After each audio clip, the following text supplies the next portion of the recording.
Hello everybody and welcome back to a brand new episode of our NASCAR My Driver series here on the channel. Hope you're all having a great day. Today we make our Xfinity Series debut here at Chicagoland Speedway. This is a continuation from their last episode where we had the Truck Series at Chicagoland Speedway. Here we were behind the wheel of the number 8 Junior Motorsports Camaro here, getting ready to make our debut here at Chicagoland in place of Josh Berry, who was under the weather, could not compete in this race. So we actually were able to get a couple laps of practice. Practice went well here. Now as you can see me behind that number 4 of Landon Castle as we dive down into turn 1. We're in one of the fastest cars on the grid, so this is a good opportunity for us to run well, make our name known here in the Xfinity Series. And qualifying was coming up here just in a couple of seconds, but practice went well. We had some good times, top 10 times, and then we're going to jump straight through into our qualifying effort here from Chicagoland. Under the lights tonight, by the way, in Chicago here, as we ran this race on the same day as the Truck Series here. Now, as we would get our qualifying lap underway, I accidentally had group qualifying on, so that kind of made it a little bit challenging to get a clean lap in. Now, as actually nearly hit the outside wall here, but at the end of my second lap out of turn 4 down the front straightaway, we would come through to cross the line with a relatively solid lap. It was a 31.297, and that would not put us top 10, unfortunately. That would actually put us all the way down in 13th place, and actually would move up into 12th for the start of the race. So we had our work cut out for us, to say the least, here as we would get onto the grid for our first ever race here in the Xfinity Series. Thanks for taking a chance on me, guys. I'll make sure it's worth it. There you hear myself on the radio to the team really quick. You see in the front row, we got Harrison Burton in the 19. That is not Brandon Jones, that is Harrison Burton. Then you got Michael Cozy Jr., who's had a rough season so far in the Xfinity Series in his rookie season. Then you got David Schildhouse up there on that second row, who's been very strong here in his rookie season, and I would expect to see him on the Cup Series roster next season. Cozy, if he improves, maybe he could join the Cup roster next season, but I could see myself racing with him on the Xfinity side of things next season as we are underway here from Chicagoland Speedway. Our Xfinity debut is underway. The goal is pretty straightforward here. We're not necessarily here expecting to win in our Xfinity debut. In the Truck Series, it took us quite a few attempts to pick up our first win. Today, we just want to get a top 10. That's really the main goal, and JRM will be pretty happy, and we might have an opportunity to have some future starts with this number 8 car. And we got up inside the top 10 very quick as I was going 3 wide through the middle. You can see myself right there up the inside of David Schildhouse, who's been considered now one of the top prospects in the Xfinity Series, now making that move potentially, like I said, into the Cup Series next season. But where will he go? That's the real question now, as we are right on the back bumper there of the 99 of Michael Cozy Jr. as we dive down into turn 1. Cozy started second all the way down to 5th place here as Harrison Burton looks to flex that speed in that JGR 19 car in these opening laps. Now, stage 1 is 15 laps, so at the conclusion of lap 15, stage 1 will be complete. At the conclusion of lap 30, stage 2 will be complete, and then we race it to the end of lap 60 to determine the finishing results in this race here as we get to the back of that 16 of AJ Allmendinger there for Colleague Racing. Now, I wasn't pushing the tires earlier. I was trying to save my tires. Now, tire saving even in the Truck Series becomes a thing here and there, and I know as we move further into the Xfinity Series and Cup Series, tire saving is going to become even more important, and that's something I struggle at quite significantly. So I backed my pace down a little bit here early in this race. Now on just lap 4, we got passed by Schildhouse, as well as you got the 2 of Maya Snyder up by our inside, but I found very quickly that we can make this outside work in our favor, so I was pretty happy about that. Now as Justin Allgaier falling down the order a little bit here now, as you can see him just in front of myself battling it out with that 2 of Snyder. Now 9th place here as we close in towards the final 10 laps of stage 1, but you see I am able to just easily cruise right out by Snyder there on the inside. So the outside not the greatest for the AI. I was though able to make the outside work very well. If I wanted to defend my position, I would just jump up to the top and make it roll through the center of the corner, and on the exit we would be able to comfortably hold on to our position. So we kind of got stuck here in about 8th place, where I didn't want to push the car too hard because I didn't know if anybody was going to pit at the end of the stage or not, which we were about to find out because we come through to now start the final lap of stage 1. Everybody running the exact same line, actually. I haven't really seen this happen before, as Harrison Burton, though, he was lights out compared to the competition, dominating stage 1, leading the way down the back straightaway into turns 3 and 4 for the final time there. In the background, though, chasing him down in 2nd and in 3rd place, you got Michael Cozy Jr., you got Justin Allgaier, who's gotten up there to 3rd, as well as you see the 19 cross the line to win stage 1. Harrison Burton gets a playoff point, Cozy 2nd. There you see Schildhouse in the top 5, as well as Justin Haley there, as we were just barely able to hold off that 22 of Austin Cindric, the defending series champion, who will move up to the Cup Series next season. So there you have the opening stage here in the Xfinity Series debut for myself, and surprisingly, people pit at the end of this stage, except you can see Allgaier and Schildhouse, they elect to stay out, which was a very baffling call when you see three-quarters of the field at the minimum just decided they were going to pit. So we come in here, 4 tires, 2 cans of fuel, or I don't even know what to call it now. Actually, it's not 2 cans of fuel like NASCAR heat, but we filled the car up with fuel and actually had a really good pit stop here, third off of the pit lane. So this would line us up actually in 7th place for the restart to start the second stage there. So a few drivers stayed out, and as we get ready to go amped, it's going to be interesting to see how this plays out. The first driver on fresh tires, Burton, Cozy, then myself, everybody else in front of us, all on old rubber as we get ready to go green for the start of stage 2, which is now underway, and it is time to get amped here from Chicagoland Speedway in our Xfinity debut.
Three wide, battling for the lead here in our first ever Xfinity Series race there with the 19 of Burton, the 7 of Allgaier, but I couldn't quite get the lead there for myself in these opening couple of laps, but you could obviously tell that old tires are not the way to go here in Chicagoland. Schildhouse has paid the price big time. We know how fast this car is, so he's going to have to play a lot of catch up in stage 3, and I was hoping to see the AI pit again at the end of stage 2 because I would definitely like to get some fresh rubber here. But you can see now as the laps are winding down here, at the end of lap 30 is when stage 2 completes, so we didn't have a whole lot of time left, and at the end of lap 24, coming to lap 25, up the inside goes Cozy as well as the 11 of Justin Haley. They're very close quarters as we went down into turn 1, but just still no need for myself to really be pushing for stage points. Obviously, we're not a full-time Xfinity driver, and I wanted to make sure I saved those tires, although I did push a little bit on the top there to remain in front of the 11 of Haley, and once again, that outside was working. Now, the 16, his teammate of Haley, Allmendinger, would be able to get past Justin Haley as well. Let's get to the inside of myself,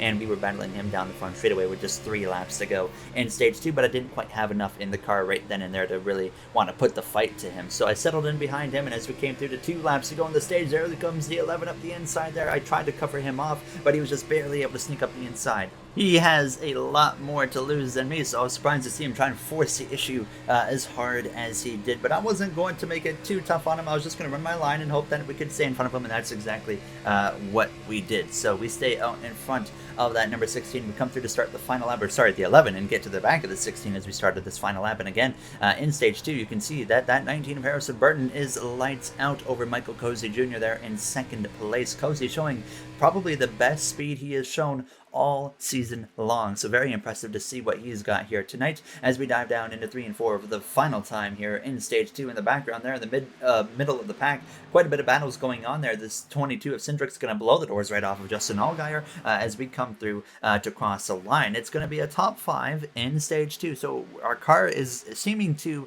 be improving as the night goes on, and obviously with the day to night transitions, you know, the sun's been going down, and it seems like we have a car capable of running pretty well as it gets cooler out. Now, once again, we have some split strategies here at the end of stage 2. You see Cozy, you see the 19 of Burton. They stay out, and we come in. I saw the 16 of Allgaier come in, and I decided, you know what, I think that's going to be the right idea here. Obviously, Schildhouse came in, and I think the 7 of Allgaier came in as well, and we nearly beat the 16 out of the pit lane there, but I wasn't aggressive enough. But now you can see a lot of drivers actually stayed out, so we were restarting nearly down in 20th place as we would get underway for the start of stage 3. We have, obviously, the fresh tire advantage, and we have slower cars, and a lot of them that will help, in my opinion, myself, be able to work my way through the traffic a lot more significantly faster than a guy like AJ Allmendinger. Of course, he's got a lot more to lose than myself, so I can be aggressive. Now, we don't want to be too aggressive. We don't want to push too hard through this pack and kill our tires by the time we get to the leader of Harrison Burton, and then we don't have anything for him. Now, as you can see, I was already aggressive, though. I went 4 wide down the back straightaway. We've got David Schotthouse just behind us on some fresh rubber as well. Here up the inside of Riley Herbst, now to the back of the 54 of Ty Gibbs, another rising young star in the Xfinity Series that we're going to be battling throughout the entirety of this NASCAR My Driver Series, along with David Schotthouse as well, who's been showing a lot more promise so far than Ty Gibbs has here. So I'm going to just blow the doors off of everybody around here. Cozy on me inside here as I exit turn 2, get clear of him, right to the back of the 7 of Justin Allgaier. 3 wide in front of us there now as I continue to try and move my way forwards here, just using this top lane. This is where I'm most comfortable. If I can get up to the top, I'm always a fan of that racetrack. So you can see myself utilizing it as much as I can here, threading the needle between the wall and the number 9 of Noah Gragson there as we would pass him on the exit of turn 2. We were closing in on top 5 spot there behind Brandon Brown in the 68, slice to the inside of him, and we're going to move ourselves up into 4th place in just a few laps. Now, I knew already by the time we come through to lap 40, just 21 laps ago, that I had used my tires significantly more than anybody here on the track in this 3rd and final stage. So that was a concern, but at this point it got to a spot where I decided I just got to go for it and just hope for the best here. And I knew that the tires were wearing pretty quick here, as I was starting to feel the effects already before I had even gotten to the 11 of Justin Haley or to the 19 of Harrison Burton. But you can see me continue to try and use this outside to pass the 11, got a little bit up the track a little bit, actually tagged the wall there as we're still side by side with Haley across the line. 20 laps remaining here from Chicagoland there. Now, there's going to be a little bit of contact actually between myself and the 11 of Haley there. I don't know if I came down a little bit or he came up, maybe a bit of both there on ourselves, but we still managed to move up into the 2nd position here as we went down this backstretch. So 19 laps ago actually here in Chicagoland at this point. We would sure enough run down that 19 of Harrison Burton, but the question is, have I destroyed the tires too much? Because I haven't backed off whatsoever since the stage got underway. I've been pushing so hard, and we get alongside that 19 of Harrison Burton across the line here. 17 laps remaining there, nearly some contact with Burton as we dive down into turn 1, but we're hoping to utilize this outside to our advantage and get clear of that 19 now as we exit turn 2, and sure enough, we clear Harrison Burton and move into the lead here once again in Chicagoland. So now it's just about, will the tires last? That's what we're hoping to see here. And as we came through to 15 laps to go at this point, you can see that, well, I'm now comfortably in front of Harrison, but you're also noticing a lot more off-throttle time from my POV. So the tires were worn, especially the right front, and I was having to back out quite significantly on the exit of the corners to a point, well, where Harrison Burton would get to my back bumper here with 13 laps to go. So I knew we were in trouble, and I knew the only option I had was to try and hold him off on the top lane. So that's exactly what I would do. I jump up to the top here with 13 laps remaining in turn 3, coming through the exit of 4 side by side again with Harrison Burton. I knew the odds of me holding him off at this point for 13 laps was pretty unlikely, but I was going to give it everything I had here because I want to win in my first ever Xfinity Series start here. Now nearly some contact with the Joe Gibbs driver into turn 1 as we continue to try and defend over him, but we would just continue side by side on the exit of turn 2. I'm really struggling on the exit of these corners, but I'm not having to back out as much if I'm on the outside here. Down the back straightaway, contact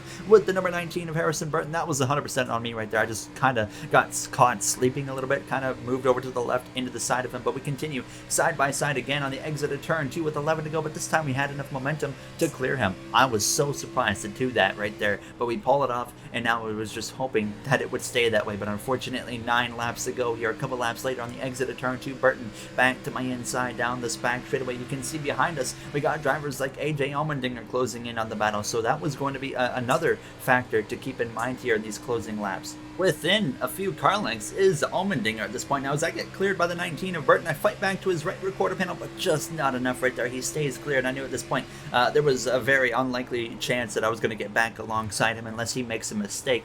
And sure enough, you can see him pulling a gap already, and here comes the 16 of Allmendinger, who has the same fresh tires that I started with. So I think he's going to be in position to win this race because I don't have a whole lot to fight him, and you're going to see that down into turn 3. And I was hoping that maybe I would get lucky and those two would fight really hard and I could pounce on it, but unfortunately Harrison, who's dominated this race, didn't have much of a fight for AJ Allmendinger, who would just just cruise by on the inside through 3 and 4, and to the lead goes AJ Allmendinger for Colleague Racing. Now at this point it was just about bringing this car home. 3 laps to go in this race, and now Justin Haley and David Sheldhouse in 4th and 5th place had run me down within a few car lengths as we dive down into 3 and 4. So I knew now the fight was just trying to hold on to a top 3 here, but I knew that was going to be a tough fight as well here, as you're going to see with 2 laps to go. Up the inside goes that number 11 of Haley, as I'm going to give it everything I got here on the exit of turn 2, power down, hoping that this thing's going to stick and not plow into the outside wall, but still I get cleared by that 11 Leaf Filter Chevrolet Camaro into turn 3,